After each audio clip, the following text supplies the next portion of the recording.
마태복음 23장 17절 들어갑니다.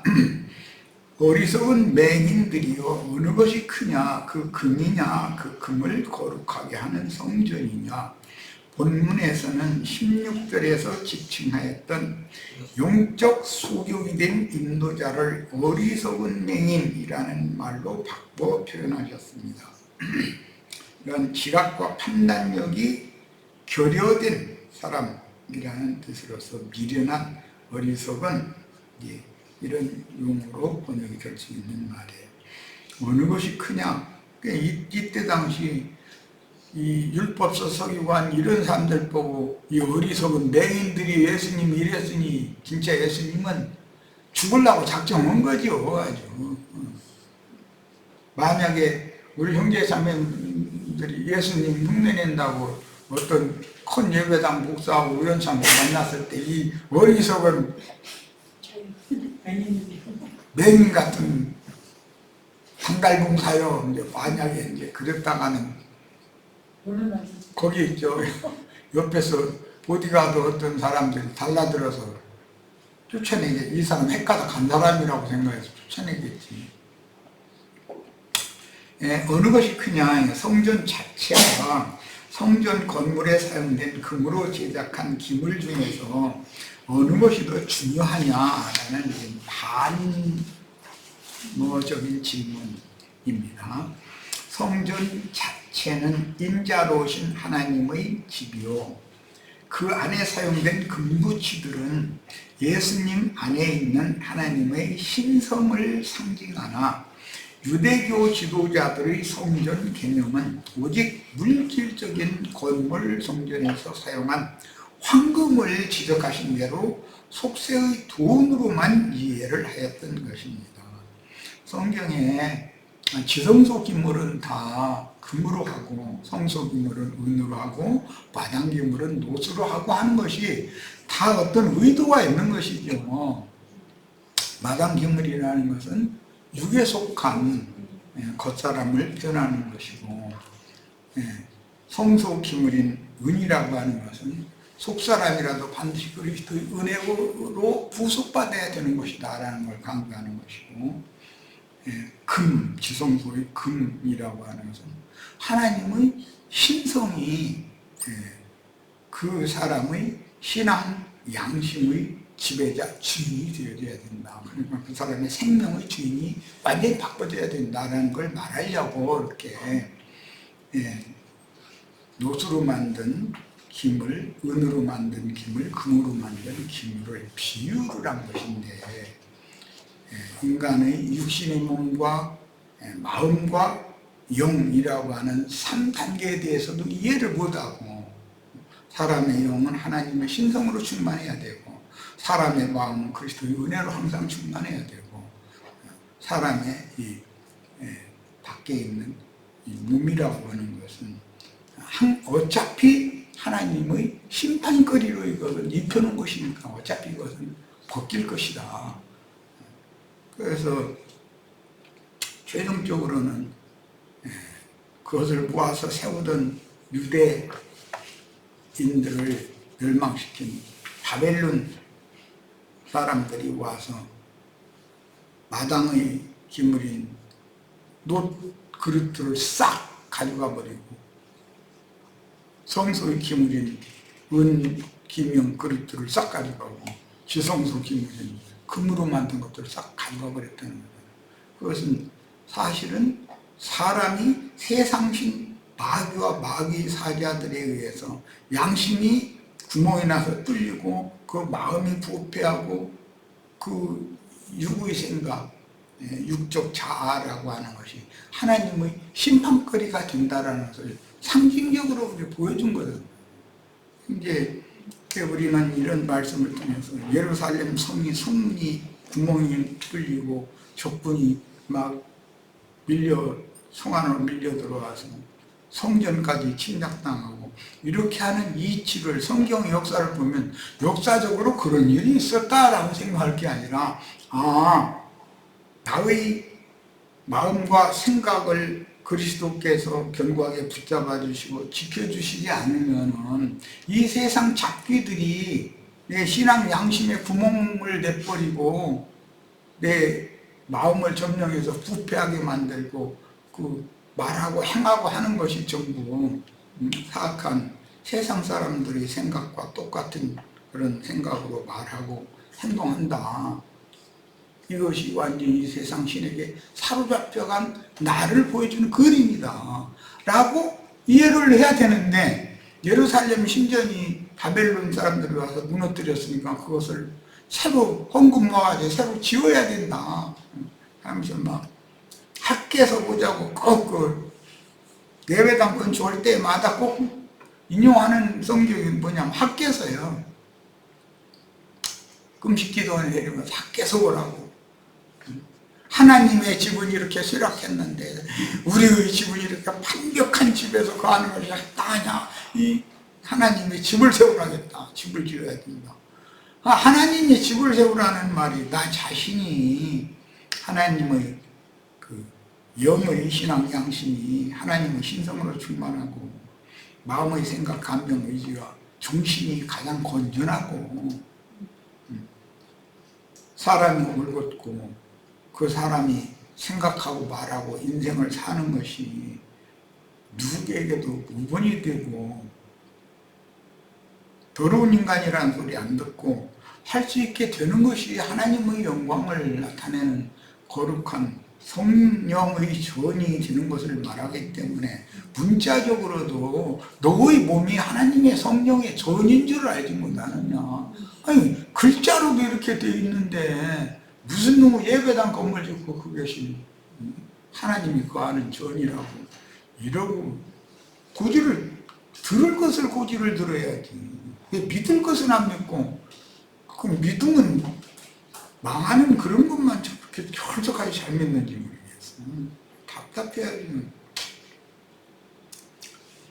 그 이유는 제단은 제물을 바치는 기물일 뿐이고 바친 제물은 자신들이 사사로이 취할 수 있는 제육, 고기와 떡재료, 제단에 바쳐지는 것은 기념물만 갖다 태우고 나머지는 제사장들이 다 먹는 건 백성들이 예를 들어서 소재 제사를 한다 그러면 뭐 보리가루, 밀가루를 전 국민이 다 내니 그걸 다 갖다 태운다는 건 아니잖아. 기념으로 한 움큼만 태우고 양도 다 한 마리씩 끌고 오면 양을 다 불살할 수는 없는 거 아니야. 한 마리만 기념으로 태우고 나머지는 제사장들이 몫으로 이렇게 다 불고기에서 먹으라고 사람들 양고기, 염소고기는 배 터지려고 먹겠다 가만히 생각하면 질려서 못 먹을 것 같아. 그런데 누구든가 사무엘의 아들들이든가 누가 그랬다 그랬지.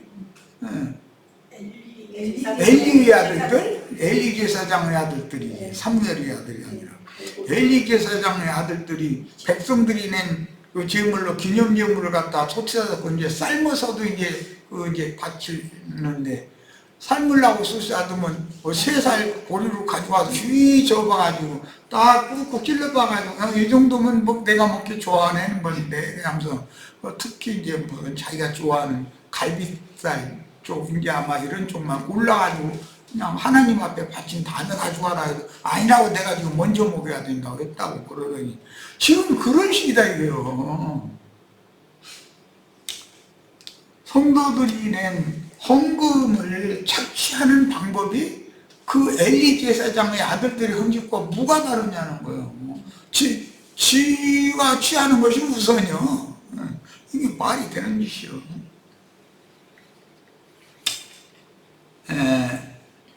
악한 제사장들은 사무엘의 어린 시절 엘리의 아들들처럼 백성이 제물로 드린 소, 양이나 염소를 잡으면 자신들이 좋아하는 부위를 먼저 도련에 삶거나 구워서 먹을 것부터 챙기고 제단에 살라드리는 부위는 형식적으로 드리던 엘리의 아들들이 행하던 악행이 일상이 되었다고 오늘날 지금.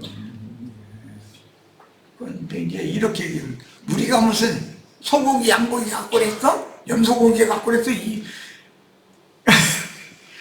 소고기, 양고기, 염소고기가 자기 예배당에 오는 신자들 거룩한 산 제물로 드리는 제사장 것을 자기가 하는 거 아니에요 지금. 마태복음 23장 20절입니다. 그러므로 제단으로 맹세하는 자는 제단과 그 위에 있는 모든 것으로 맹세하며, 유대인들이 불변하는 맹세를 할 때는 제단으로 맹세하므로 제단에 올려놓고 살라들이, 이건 기념제물을 말하는 거예요. 항상 제물로 맹세하는 것은 자신들이 잡아 죽일 십자가상의 인자 예수의 이름으로 맹세한다는 뜻이었지만, 그들은 자신들이 관례대로 맹세하는 뜻도 그 의미를 모르고 있었다. 제단에 드리는 제물, 제단의 이름으로 맹세를 한다. 그 말은 예수 그리스도의 이름으로 맹세한다라는 뜻이라는 거예요. 이게 십자가에 달려 죽을 예수에 대하여 예수 이름으로 대속물로 맹세한 거죠. 주님이 대조하며 지적한 내용의 구체적인 진리를 제시해 주셨는데, 성전과 성전에 사용된 금을 분리할 수 없고 제단과 제물을 분리할 수 없는 것은 성전 건물과 성전의 내용물들은 동일하게 거룩함으로 인자 예수와 예수 안에 있는 신성의 모든 충만을 분리할 수는 없다. 예수 안에는 신성의 모든 충만이 거한다 그랬어요. 그뿐만 아니라 제단으로 상징된 혈육의 몸과 제물로 드려서 불살라야 하는 혈기와 육체의 각색 정욕들을 분리할 수도 없다. 혈과 육에 속한 옛사람의 육적 자아와 혈육에서 나오는 혈기와 그 다음에 육체의 각색 정욕들을 육적 자아와 분별시킬 수는 없잖아요. 육적 자아, 옛사람의 육적 자아에서 그 혈기와 육체의 각색 정욕들이 거기서 나오는 건데, 그 집인데, 그게 옛사람의 육적 자아라는 것은 혈기와 육체의 각색 정욕들이 거기 거하고 있는 죄의 집이잖아. 그게 어떻게 분별할 거예요? 그럼 어떻게 해야 돼요? 그 육체 자체를 심판해 버려야 된다. 21절, 또 성전으로 맹세하는 자는 성전과 그 안에 계신 이로 맹세하며, 성전으로 맹세한다라는 것은 사실은 그 안에 계신 이로 맹세한다. 성전 안에, 성전이라는 거 하나님의 거처니까 그런 뜻인데, 성전으로 맹세하면 안 익혀도 되지만 성전을 금으로 맹세하면 꼭 내야 된다, 이렇게 가르치는 거예요. 분리해서 가르쳤다는 거잖아요. 분리할 수 없는 것을 자꾸 분리시키는 거예요. 성전과 하나님을 분리할 수 없는, 하나님의 집에 계신 하나님과 하나님의 집을 어떻게 분리시켜? 인간이 하나님을 하나님의 집에서 쫓아낼 거예요. 어떻게 할 거예요? 22절, 또 하늘로 맹세하는 자는 하나님의 보좌와 그 위에 앉으신 이로 맹세합니다. 하늘이라는 게 하나님의 보좌이기 때문에 하늘로 맹세하는 것은 곧 하나님의 이름으로 맹세하는 것과 똑같다. 하나님의 보좌에 앉으신 이름으로 맹세하는 것이다. 예수님은 이렇게 분리할 수 없는 것을 분리해서 성전과 금을 분리하고 제단과 제물을 분리하고 등등 이렇게 자꾸 해서 말씀을 쪼개서 가르치는 것처럼 하지만, 사실은 그것이 자기네들이 헌금을 갈취하기 위한 수단으로 그런 짓을 했다는 것을 예수님이 좀 지적을 한 것이라는 거예요. 자, 13페이지로 갑니다. 23장 23절로 28절, 화 있을진저 외식하는 서기관들과 바리새인들이여, 너희가 박하와 해향과 근처의 11조는 들이되 율법의 더 중한 바 정의와 금인과 믿음은 버렸도다. 그러나 이것도 행하고 저것도 버리지 말아야 할지니라. 이 말씀 중에서도 오늘날 기독교인들이 11조는 신약에도 내라겠다고 그러면 어디에 그렇게 돼 있느냐고 그랬더니, 이 말씀을 딱 갖다 대더라고. 11조를 드리는데 여기에 돈으로 내라는 말이 아니지 않냐고. 박하와 회양과 근체를 11조로 드리되 율법의 그 박하 회양과 근체의 11조보다 더 중요한 것은 정의와 긍휼과 믿음이라고 그랬지 않냐. 예. 여기 어디 돈으로 내라는 말이 어디가 있냐. 오늘날은 11조 얘기하면 신약에도 마태복음 3장에 11조 내라겠다고 이것도 행하고 저것도 행하라고 했다고 이거 두 가지를 다 해야 된다는 거예요. 이제 그 말을 하는데 이것을 딱 갖다 드리게 되는 거예요. 그런데 여기 돈으로 내라는 구절은 하나도 없잖아. 박하와 해양과 근체. 이건 박하라는 건 뭐죠?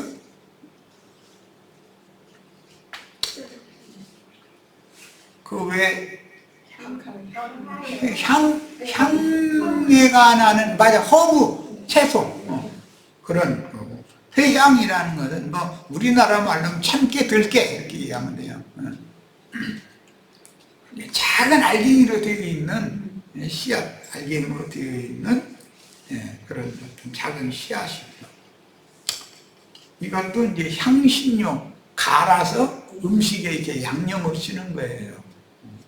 근체 같은 거 이렇게 먹을 때 거기다 넣고. 돼지고기, 응?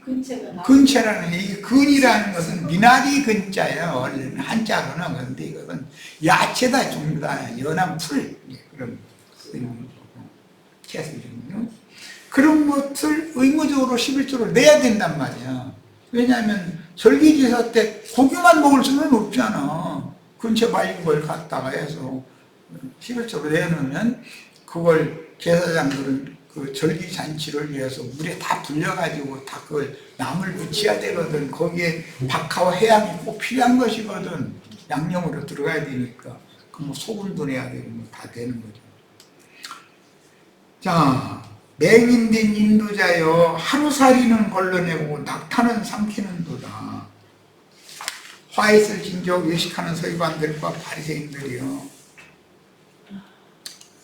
잠과 대적의 겉은 깨끗이 하되 그 안에는 탐욕과 방탕으로 가득하게 하는도다.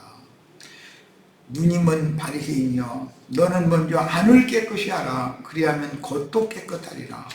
화있을 진적 외식하는 서기관과 바리새인들이여 회칠한 무덤 같으니 겉으로는 아름답게 보이나 그 안에 죽은 사람의 뼈와 보던 더러운 것이 가득하도다. 이와 같이 너희도 겉으로는 사람에게 옳게 보이되 안으로는 외식과 불법이 가득하도다. 이달락에서는 한국 기독교 교회가 돈으로 바치게 하는 11조 헌금과 관련하여 자주 인용하는 내용이므로 자세하게 살펴서 진리를 밝힐 필요가 있습니다.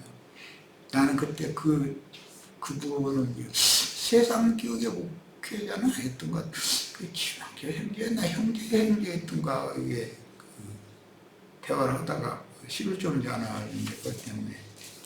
그러면 누가복음 18장에는 바리새인은 11조 헌금을 난 철저하게 낸다고 장담했는데 주님께서는 그 바리새인의 기도를 들어주시지 않았다고 그랬더니 11조 내고 멸망받으려면 11조 내면 망하는 짓이네 그러면. 그랬더니 그러다 보고 어떻게 그것이 같으냐고 또 이러고 앉았다. 아니 성경 말씀을 그럼 모든 말씀을 합당하게 다 믿어야지. 돈으로 11조 낸 사람은 하나님이 받아주시지 않았다고 성경에 있지 않냐. 그랬더니 형제였던 분이었던 것 같아. 맞아, 그런 것 같다.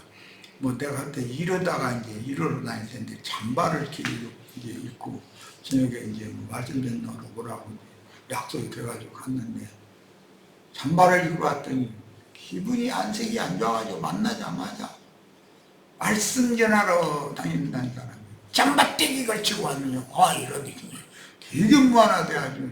사실은 내 입자에서 이렇게 일을 하다가 그때 와서 저녁도 좀 다시 못 먹으라고 빨리 다 모였으면 간단하게 말씀 전하거나 가겠다고 이랬더니 난색을 하는 거예요. 형님 오시기로 했는데 다 사람들 이제 기다리는데 잠바떼기를 입고 왔느냐고 이래가면서 아니 잠바떼기 입었으면 어떠냐고 그랬더니 사람이 말이야 생각이 뭐 틀려먹었다나 뭐 글러먹었다나 말이야 하면서 그렇게 아주 사람을 망신을 주고 그래서 그냥 올라다가 그래도 거기 앉아서 새까맣게 기다리는 지체들을 생각해서 강대상에 할 수 없이 나가서 잠깐 몇 마디 하고서 이제 온 적도 있는데 그 뒤로는 다시는 이제 그런 적은 상중반에 사람을 그렇게 무한을 주면 어떡해.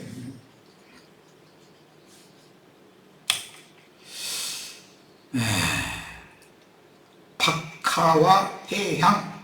근데 박하라는 것은 그 향내 나는 풀을 말하는 거고, 회향이라는 건 참깨나 들깨처럼 향내가 나는 작은 알갱이. 이것도 근체 같은 걸 묻힐 때, 우리나라도 그 깨소금 뭐 들깨 뭐 가루 이런 거 이렇게 하는 그런 것이죠.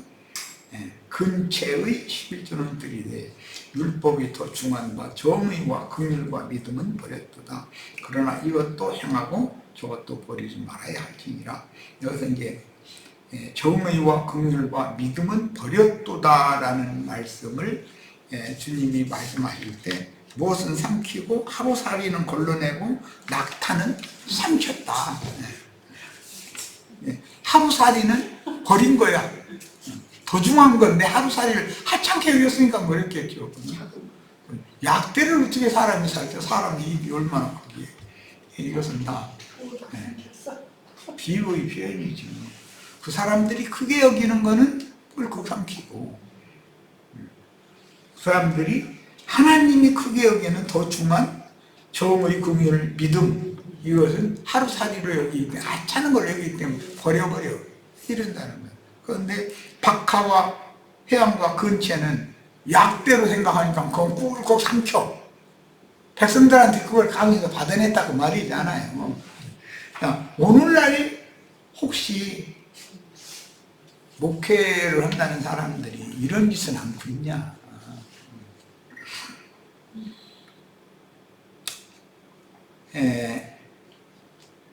이 단락은 네 번째 저주 말씀의 선언이 외식하는 서기관들과 바리새인들에게 선고되고 있는데, 주님의 말씀을 자세히 살펴보면 소위 기독교계가 주장하는 11조 헌금을 받는 자들이 저주를 받는다는 내용이므로 주님이 말하려는 의도를 자세히 살펴서 진리를 바로 알고 신앙생활을 실행해야 하겠습니다.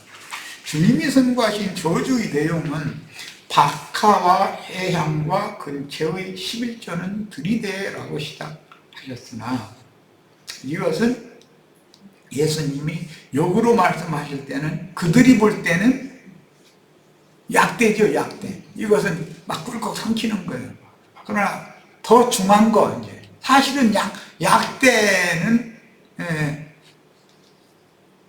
그 세 가지였지. 정의와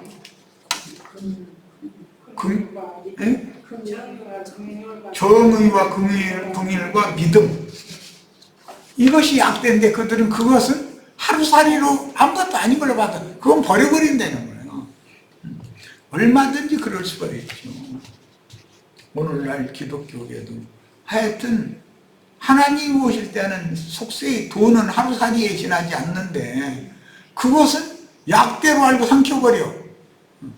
그런데 하나님의 의와 인과 신이라고 하는 것은 반대로 하루살이로 여겨가지고 그건 내쳐버려. 하나님이 중요하게 여기는 거는 하루살이같이 그렇게 가볍게 여기고, 하나님이 중하게 여기지 않는 그것은 꿀꺽 삼키고 그런 짓을 한다는 거죠. 본문의 어디에도 속세에서 통용하는 돈을 낸다는 말씀은 없고, 다만 율법 제사에 꼭 필요한 사르는 향을 제조하기 위해 또는 진설병에 발라야 하는 유향을 제조하기 위해서, 또는 나무를, 이제 말린 나무를 11조로 받으면 저기 때는 그 쓴나물을 꼭 먹여야 되니까 날고기 먹을 수는 없잖아. 받으면 그 묻혀서 하려면 소금도 필요한 것이고 그 소회양, 대회양이 꼭 필요하단 말이에요. 양념을 이렇게 해야 되니까.